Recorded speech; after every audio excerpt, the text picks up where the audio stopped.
en entendant sa mère vomir dans les toilettes. La fille fait comme si de rien n'était. Elle dit calmement. 엄마! 나 학교 간다! Sa mère voudrait répondre, mais la douleur l'empêche de parler. La fille s'en fiche pas du tout. Dès qu'elle passe la porte, les larmes coulent toutes seules. Sa mère veut pas qu'elle sache la vérité. Alors la fille doit jouer celle qui sait rien. 2 jours plus tôt, Sua avait déjà remarqué que sa mère était bizarre. Elle qui la laissait jamais jouer aux jeux vidéo, lui achète une console et joue avec elle toute la nuit. Sua dit juste que la télé est trop petite. Le lendemain, Gowon en achète une grande. Sua comprend pas ce qui se passe. Le soir, Gowon se glisse dans la chambre de Sua pour dormir. Sauf qu'elle sait pas du tout cuisiner. Elle emmenait toujours sa fille manger chez son frère. Pour le remercier, Gowon décide de lui offrir une voiture. Le frère dit qu'elle gaspille son argent. Gowon, d'habitude débordé, sort tôt du boulot ce jour-là et décide de préparer un repas pour sa fille. De 0 compétence à une table entière. Gowon n'a pas dormi de la nuit. Le lendemain, elle emmène Sua à la plage. Elle qui prend jamais de photos en fait plein cette fois. Le soir, les deux vont chez le frère pour honorer la mémoire de leur mère disparue. C'est là que Gowon s'effondre. Après examen à l'hôpital, cancer de l'estomac en phase terminale. Le frère est sous le choc.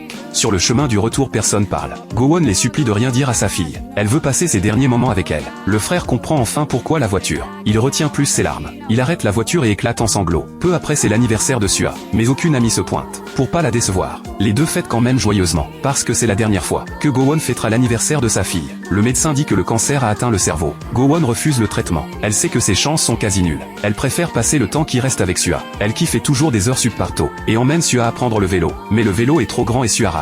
자전거가 너무 크단 말이야. 4학년 때까지 타야 된단 말이야. 그럼 4학년 때 다시 배우면 되잖아. À cet instant, les yeux de Gowon se remplissent de larmes. Elle aussi aimerait accompagner Sua jusqu'à l'année prochaine, mais elle en aura jamais l'occasion. Encouragée par Gowon, Sua remonte sur les pédales. Gowon tient la selle par derrière. Sua pédale de plus en plus droit. Quand elle regarde pas, Gowon lâche les mains. Sua apprend à rouler toute seule. Mais en se retournant, elle découvre Gowon effondré au sol. De retour à la maison, Gowon prend ses cachets en cachette. Sauf que cette fois, Sua la surprend. Sua court voir sa tante et lui dit que Gowon vomit souvent et prend plein de médicaments. 죽어요? À force d'insister, sa tante lui dit la vérité. Sua est assez grande pour comprendre. Puisque Gowon veut pas qu'elle sache, elle jouera celle qui sait rien. Ce jour-là, il pleut des cordes à la sortie de l'école. Sua a pas de parapluie. Elle croit que Gowon viendra pas cette fois.